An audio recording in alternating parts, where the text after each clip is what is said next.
It's May the 20th, 2021, and welcome to the Water Action Platform. Today, we have a special focus on hydrogen and how the water sector can engage on this green, clean fuel source. We have a sector expert who will help unpick the key things that you need to know about hydrogen, and we'll hear directly from one water utility about their hydrogen aspirations. We also have two technology-related showcases which are around hydrogen. But before we get into our hydrogen theme, we have our usual updates on some global water stories, COVID-19 related or otherwise. And we have our regular and very popular segment from Joe Burgess, which gives you everything you would need to know about vaccines and their variants in just 3 minutes. We must start, however, by thanking our glorious sponsors. We are now in our second year of operation, and I'm delighted that almost without exception, every sponsor from the first year has agreed to continue their support. Their ongoing support is absolutely vital. It is what enables the Water Action Platform, a forum for water sector collaboration across international boundaries, to be open for all and free at the point of use. So, thank you, sponsors. Now, you might recall that last summer we formed the Crisis Response Register. This is a list of water sector professionals from around the world who are prepared to be contacted by aid and disaster agencies in the event of a disaster to see if they can apply their professional knowledge to help. We formed the CRR in the wake of the Beirut port disaster, and we now have over 200 volunteers from over 30 countries on the register. The CRR is one of those strange things that you're pleased exists and proud to be part of, but you hope it's never needed. Well, last month, following the volcanic eruption on the Caribbean island of St. Vincent's, we were asked if the CRR could help provide support.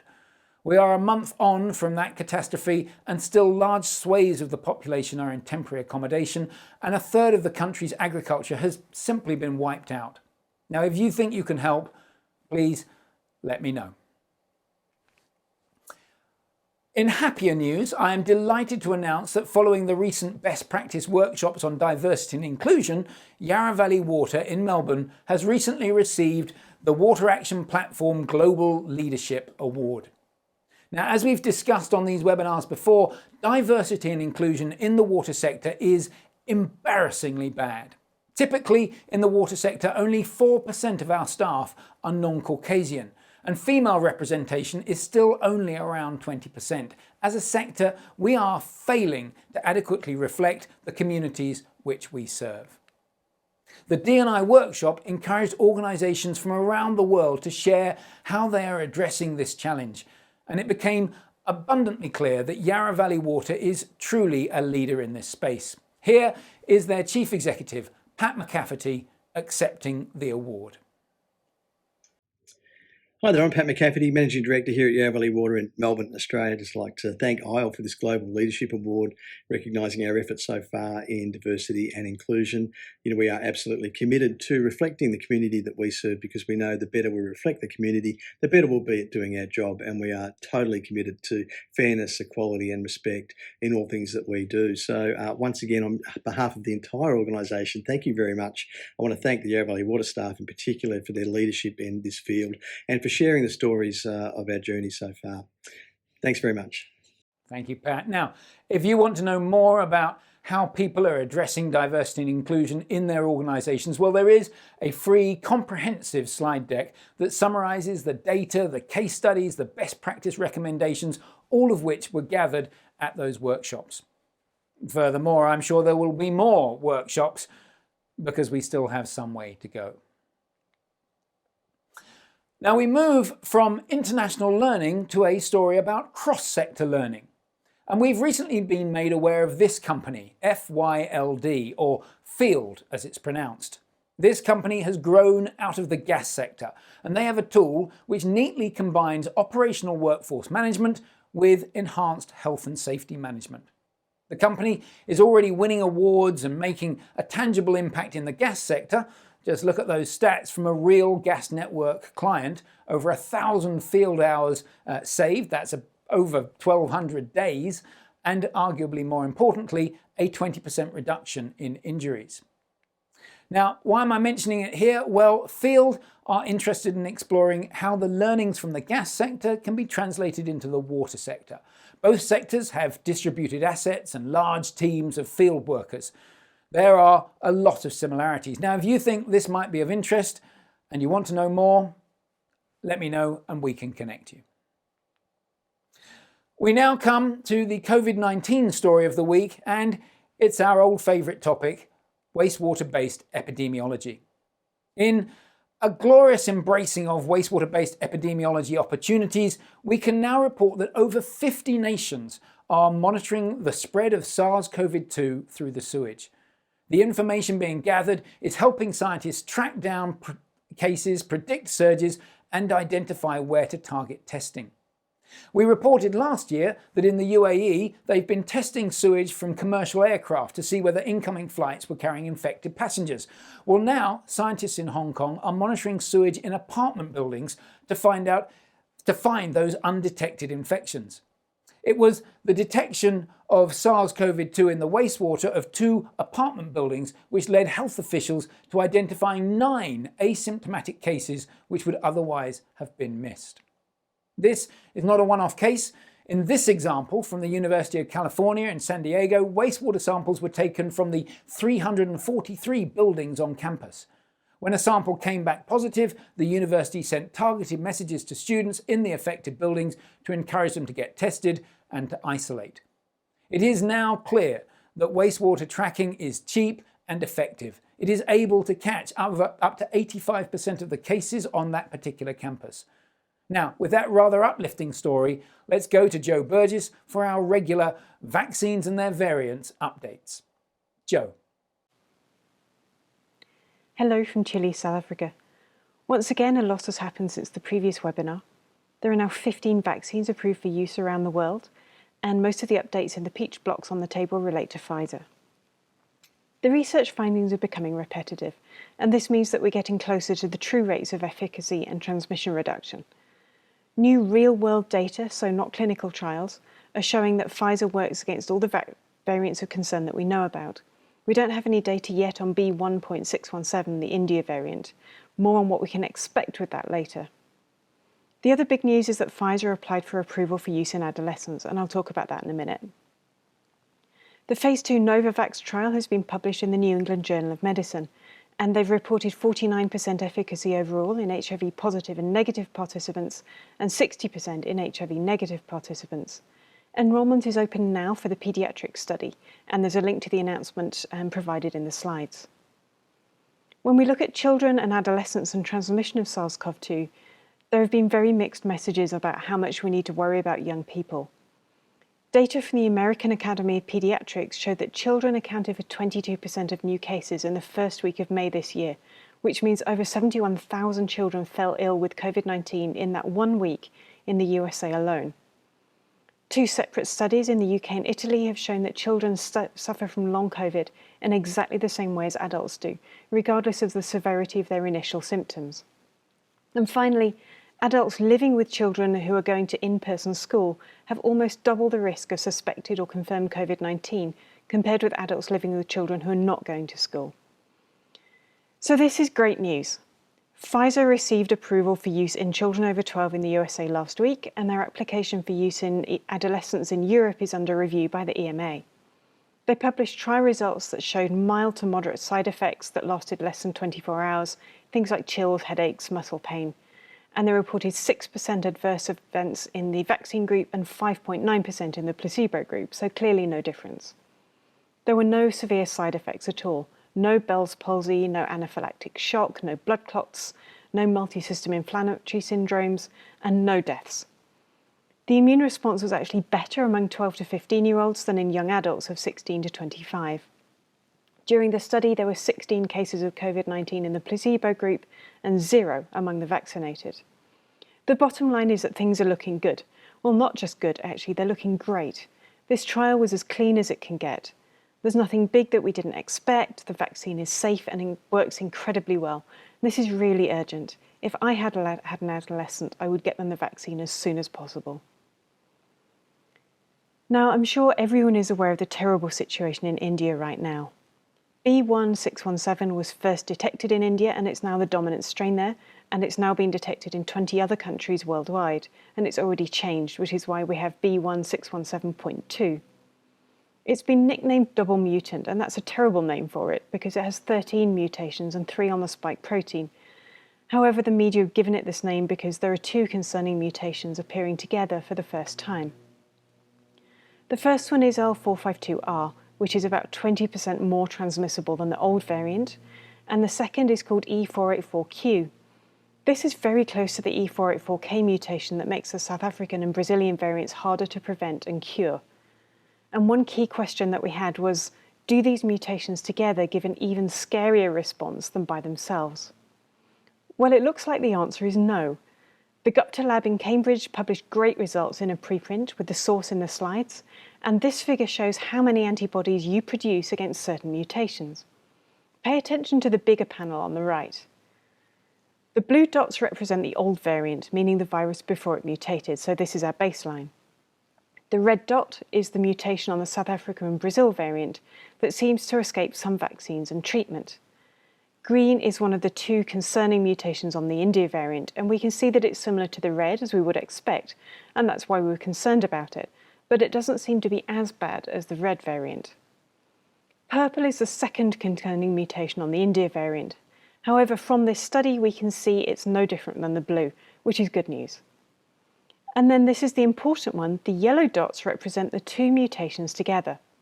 Yellow is worse than blue, as you can see, but most importantly, green and purple don't interact with each other to make an even worse reaction.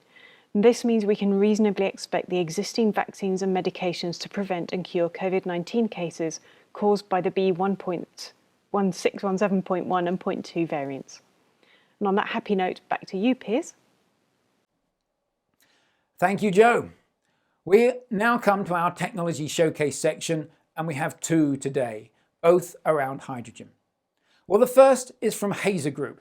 Now, Hazer produces fuel cell grade hydrogen and high quality graphite from methane with low CO2 emissions. Now, with renewable methane, i.e. biogas, its process is actually carbon negative. It can also generate excess heat, which can potentially be used to heat, say, the anaerobic digesters on site. This creates this wonderful circular economy. So here is Geoff Ward, MD and CEO of Hazer, to share a bit more. So just briefly, what is the Hazer process? Yeah, we're a low-cost, low-emission process to make 2 high-value and we hope high-demand products. So we simply take a hydrocarbon feedstock, methane preferably, methane, ethane, LNG, and we, using iron ore, another very topically Western Australian product, as a low-cost catalyst, produce hydrogen and graphite from it. So rather than typical gas-based hydrogen production processes that produce CO2 as a byproduct, we produce graphite, a solid, capturable, storable and usable product. We're a clean and cost-effective technology, and when paired with renewable biogas, as the project we're doing here in Western Australia, we have the lowest emissions profile of any available technology, going actually beyond where solar and electrolysis can reach, and taking methane originating from waste out of the atmosphere and capturing all the carbon associated with the feedstock. So in a simple diagram, what's our process? We start off with methane, which is 25% approximately hydrogen by mass, 75% carbon. We react that in a fluidized bed reactor, similar reactor types that are used commonly in refining, mineral sands, many other large process technologies. We use a powdered iron ore as a catalyst. In fact, we can use high quality Pilbara iron ore directly as is. And we produce hydrogen as a gas and graphite as a solid. The Hazer commercial demonstration plant is a 100 tonne per annum fuel cell grade hydrogen production facility that will also produce about 375 tonnes per annum of graphite. We're working with biogas as our feedstock, a renewable methane produced through the digestion of solids in the treatment of wastewater. So a quick snapshot of what the process looks like. We're currently just getting to the end of detailed design and procurement. We've completed all permitting on site, and as we have told the market, we expect to break ground with the civil site preparation in first quarter this year. We're targeting a start-up fourth quarter this year, around about a November commissioning time, October, November, December, and so hopefully by the end of the year we'll be up and producing hydrogen and graphite for a first of its kind continuous operation of this new technology. We keenly await the commissioning of the Hazer Group's demonstration plant in Australia. Our second technology showcase is from Organics. Now, Organics already have a well-established thermal ammonia stripper which is used to remove ammonia from, for example, dewatering liquors or landfill leachates. The recovered ammonia, however, can be used as a fertilizer or a raw material for industrial processes, or, as we're about to hear, as a feedstock for ammonia cracking processes that could generate green hydrogen. An added benefit of this approach is that the separate treatment of the sludge dewatering liquors via this method will actually help overcome some of the negative effects of returning those liquors back to the head of the works, which provides an opportunity not just to generate clean hydrogen, but also to reduce a significant operational cost. Here is Keith Richardson from Organics to share a bit more. Generally, ammonia is present at relatively low concentrations in wastewater and difficult to get at. Put simply, our patented system recovers ammonia from high-strength ammonia wastewater and turns it into a range of saleable ammonia products and hydrogen. We offer water companies the ability to divert ammonia from the biological nitrogen removal process, thereby making significant savings from reduced energy demand and minimized greenhouse gas nitrous oxide emissions. Our process commences with thermal ammonia stripping. There are two principal reactions happening here. The first is that the ammonium ion bond is broken by heat, and then it's converted to ammonia gas. The second is that the ammonia gas is removed from the wastewater by means of air stripping. As you can see in the graph, as temperature increases, the propensity to favour the gas phase can be achieved at something approaching neutral pH. So one of the advantages of the Organics thermal ammonia stripping process is that we don't adjust the pH, and we've also significantly reduced the amount of stripping air required. We can use a wide range of waste heat sources to achieve the ammonia recovery process. The system is comprised of a stripping column, cold water scrubbing column, a rectifier, pressurized evaporator, a pressurized condenser, and a cracker. Aeration and ammonia removal are responsible for a large portion of a wastewater treatment plant's operational energy demand. Ammonia recovery can reduce the overall ammonia load, reduce nitrous oxide production, and offer a wide range of revenue streams, including hydrogen. We estimate that up to 500 kilograms a day of hydrogen will be generated from the concentrated sludge liquor returns generated from a population of around 1 million people, producing around 230,000 tonnes of sewage a day. Organics has an extensive track record in ammonia recovery. In Hong Kong, our plants recover over 60 tonnes a day. Our largest facility can recover up to 16 tonnes. We recently won an innovation competition run by the UK water regulator Ofwat in association with Northumbrian Water. This will see a pilot hydrogen recovery system being installed at the Howden Sewage Treatment Works. This is one of the UK's largest advanced anaerobic digestion facilities. There are many advantages to our recovery system over conventional biological treatment methods that make for a relatively low cost and compelling business case. Please get in touch if you'd like to discuss. The Organics approach could represent a new resource recovery opportunity in the wastewater sector, one that would simultaneously improve the wastewater treatment process itself, as well as generating clean hydrogen fuel. Organics are talking to various water utilities about treatment trials and pilot plants. They are working with specialist ammonia and hydrogen fuel handling companies and have several large finance groups interested in supporting a build, own, operate approach if that better suits the utility. Now, building on those two tech showcases, we come to our sector experts. And this week we have two speakers, Jonn Brigg from Yorkshire Water and Dr. Jennifer Baxter, Director for Innovation and Policy at Protium Green Solutions. We're going to start with Jennifer, who until recently was the Chief Engineer at the Institute of Mechanical Engineers. Jennifer has a PhD in hydrogen production from waste and so is the ideal person to talk to us on this exciting topic. Jennifer, are you there? Hi Piers, yes, thank you for having me and thank you for the introduction. Brilliant. It's always a relief to know that when I say, are you there, it magically appears, and I do a wonderful job of making these connections work. Now, Jennifer, thank you for taking time to be with us today. There's a lot of talk in the water sector about the generation of hydrogen. Now, people know that it's green, but there are questions about the economics and the right technology or technologies to adopt, the likely yields and all those sorts of things. What would your advice be to someone who was coming new to the whole topic of hydrogen? Well, at Protium Green Solutions, we see hydrogen as an opportunity to decarbonise mainly three pillars of our society. So they are industry, and that includes not only major manufacturing industry, but other industries that form part of our critical infrastructure. So things like water, like waste, like the power industry. We also look at aviation and we look at mobility. So those are the three main areas that we focus on. And we see hydrogen energy potentially as a service. So this is a way in which we can produce the hydrogen that is required for industry, and then we can provide it for our customers. So when we think about what we're actually trying to do, a lot of this is about sustainable development. It's about making our industry much more sustainable. It's about being able to understand exactly what feedstocks we have, what wastes we have, and how we can use them more effectively. And in a way, it's a circular economy. So this is a circular economy of energy. It's a circular economy of waste. And we tend to understand that much more in recycling and not so much around things like sewage, but it exists as a whole in those areas. So those are the sort of main ways of thinking about it.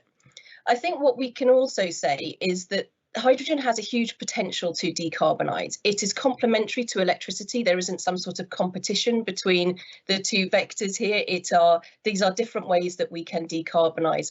And what we want to be sure of is that the way in which we produce hydrogen to do this is sustainable. Now, it doesn't exist on its own naturally in the environment. We have to extract it from something like methane, which is CH4, or something like water, which is H2O. And there are different ways that we can do that. One of the main issues that we've come across in more recent history is that hydrogen is used primarily as a feedstock in manufacturing and chemical industries, in the petrochemical industry.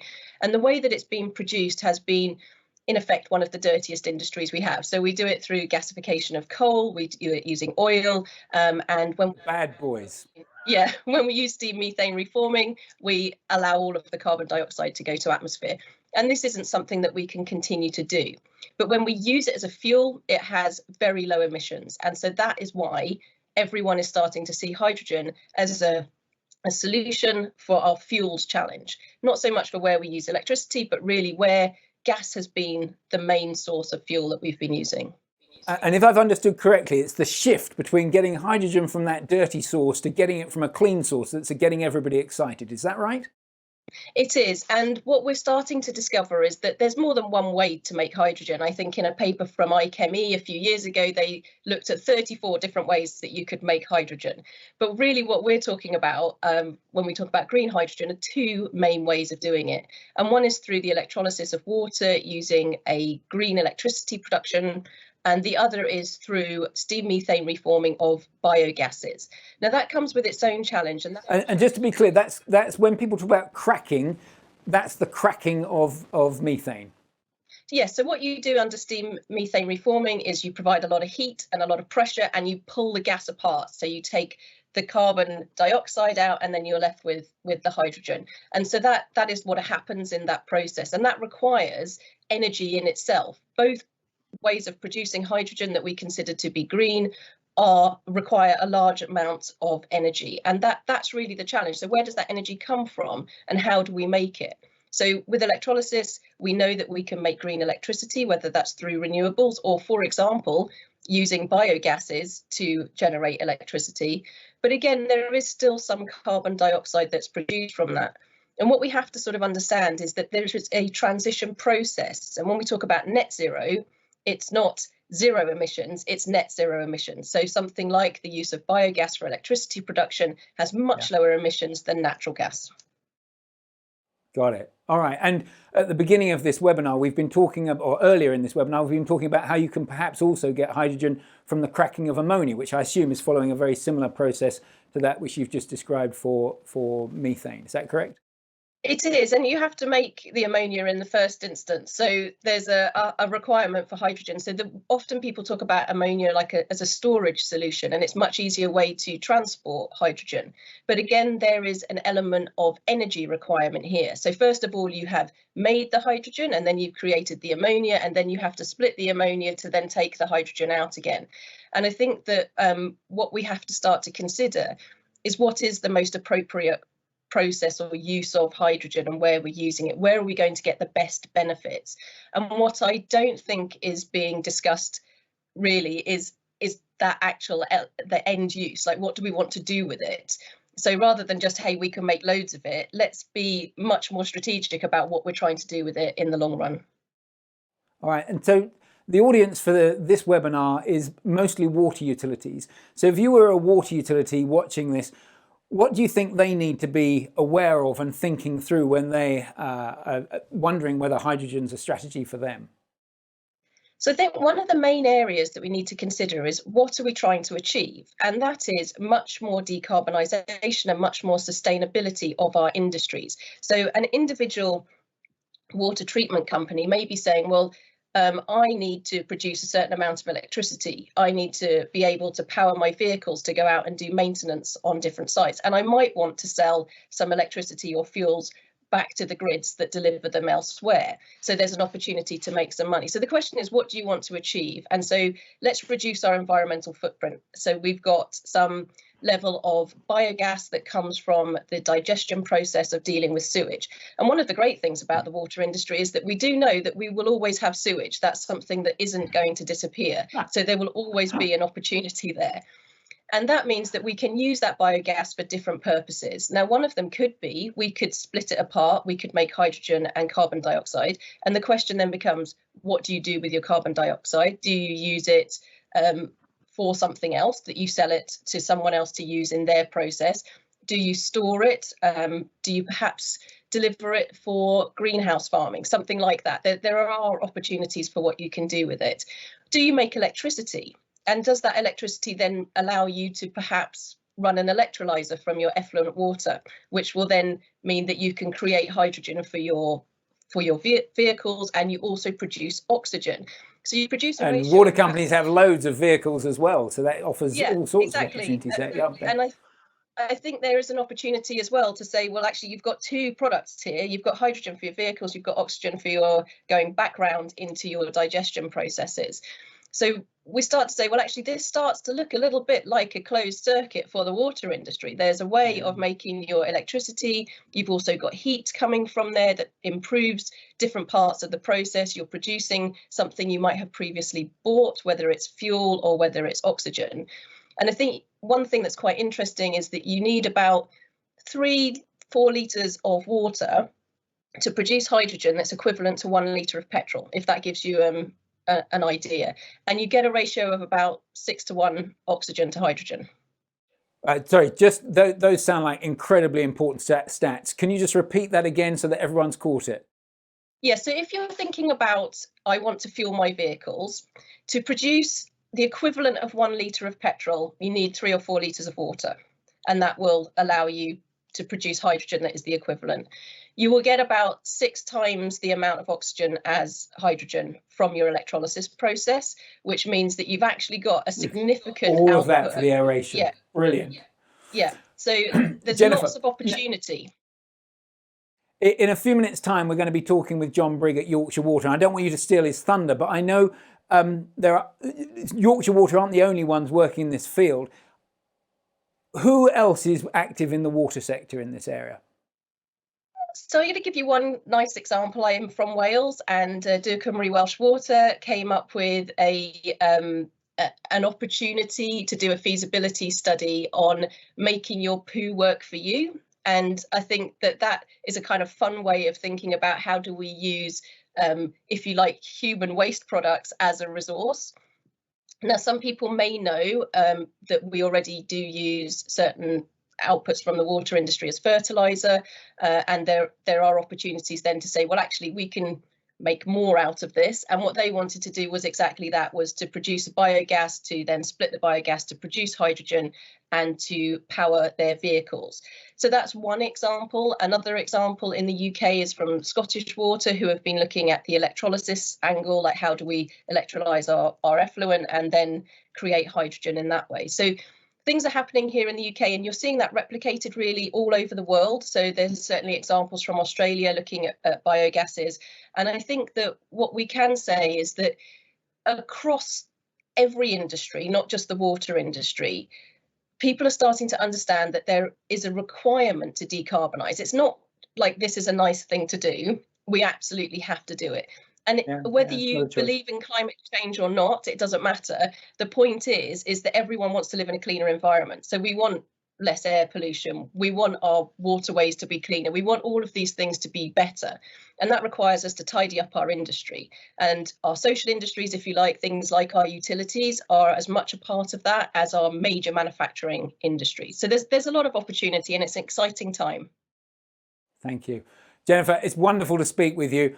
I'm now, I'm going to move on if that's okay, but thank you for your time.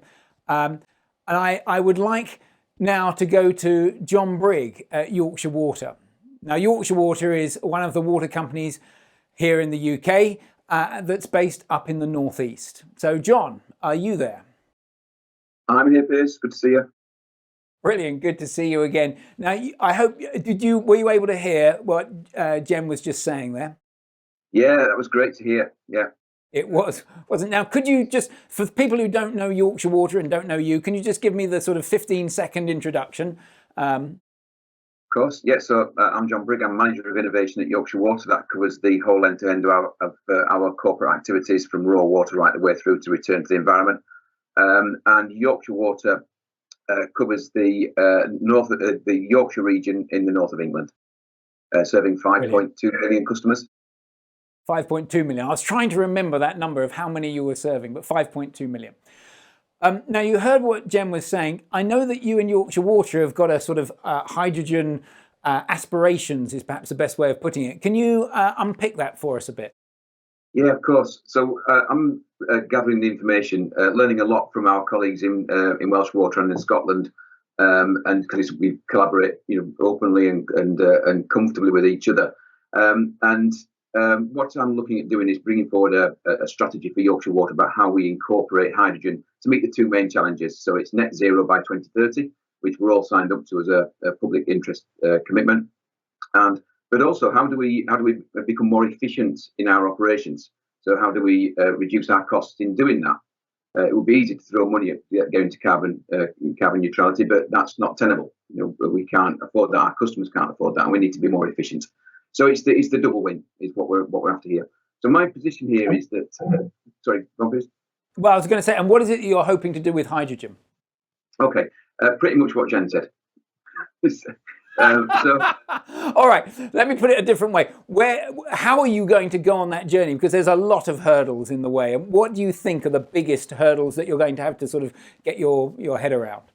Okay, and that's where the strategy that I'm proposing to the business starts to come in. Is that how do we do this, recognising our own capacity and capability? We're not suddenly going to be transforming ourselves into a chemical industry. We are a licensed water company producing water and wastewater services. So what I'm looking at doing here is how do we most rapidly get to a position where we are making the most of our resources and utilising the outputs of those in the most economically viable way possible. So I'm working with companies like Protium and others, is that we're now fairly confident that the technologies are at a level of maturity that they can be implemented.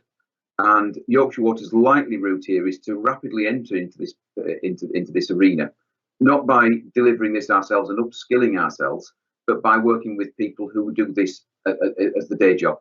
So that's much more rapid than a water company diversifying. It's about standing on the shoulders of the giants who've already been there before, and not trying to learn from first principles, from the mistakes of learn from the mistakes of others. Really, is what we want to do, isn't it? Yeah. So what we're looking at here is obviously we need to be comfortable with the technologies. We need to know how they work and the safety elements of all that, because that is paramount in anything that we do. But we also need to look at the commercial relationships and the commercial knowledge we need to be able to employ this. So, yes, we produce biogas and through CHP generate electricity and emit carbon dioxide. It's biogenic, so that doesn't really count. What it does, we need to be acknowledging that is a source of carbon dioxide. So how do we become more efficient? And we're now understanding from working with companies like Protium that it is more efficient in a carbon sense to not use CHP energy, because they use a lot of heat, which is useful, but there's a lot of inefficiency in there.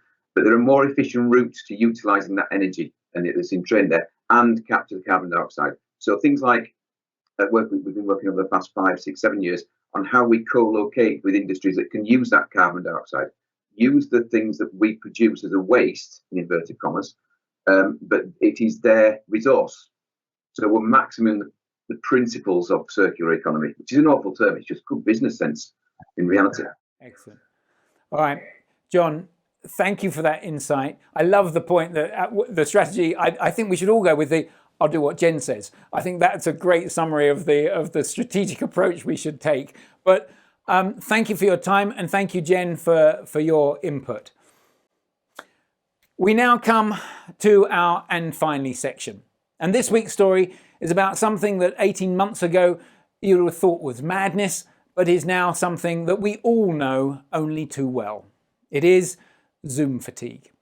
Here is the first peer-reviewed article that systematically deconstructs Zoom fatigue from a psychological perspective. It was published in the Journal of Technology, Mind and Behavior, and researchers from Stanford Virtual Human Interaction Laboratory have identified 4 reasons for Zoom fatigue.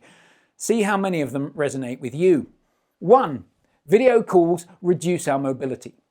2. Excessive close-up eye contact is intense, and the size of the faces on the screen is unnatural. This can, apparently, trigger social anxiety. In real life, when someone's face is that close to ours, our brains interpret it as an intense situation that is, and I'm quoting directly from the paper here, either going to lead us to mating or to conflict. 3. Constantly seeing yourself is fatiguing and triggers us to be self-conscious and self-critical. And 4. Cognitive load is much higher because of the non-verbal cues that we use in real life just don't work on video calls. Now, does that describe you? If so, then rather excitingly, you can calculate your own Zoom fatigue level by answering the Zoom Exhaustion and Fatigue Scale questionnaire. And obviously, I could not resist. Now, if you do the questionnaire, which takes 5 minutes, you will get a Zeph score, which measures your Zoom fatigue level. I apparently score 51, which puts me on the 65th percentile for Zoom fatigue. Not bad, I thought. However, I'm on the 93rd percentile for visual fatigue. And this makes sense, because my eyesight has completely crashed in the last 12 months. Now, what made me feel a little better about this was that Joe Burgess was on the 95th percentile for social fatigue. And that highlights the old adage that if other people are suffering more than you, it makes you feel a little bit better. Please don't judge me. Now, if you are suffering from Zoom fatigue, then this research paper does offer some helpful hints. Go for audio-only calls sometimes. Don't be afraid to minimize the Zoom window or hide the self-view. And where possible, create space between you and the screen. I hope this helps. With that, we come to the end of this week's webinar. Thanks again to our sponsors and contributors this week. Talking of our sponsors, Idrica will be hosting a virtual tour of their digital twin on June the 9th. It's free and open to all. There are 2 identical sessions planned to cater for all time zones, and over 80 people have registered already. If you want to be part of it, then let Megan know. The next webinar will be on Thursday the 17th of June at the usual times. However, we're going to try something a little bit different next time because we are going on the road. The next Water Action webinar will be hosted by Joe Burgess, based in South Africa, and alongside the usual global stories, we hope to bring you a little extra African focus. Looking even further ahead, in July, the broadcast will come from Asia Pacific with Yang Villa as the guest host and some uniquely Pacific-based stories. As for me, well, I'll be here, but just not in front of the camera. Keep asking questions, keep sharing, and keep safe.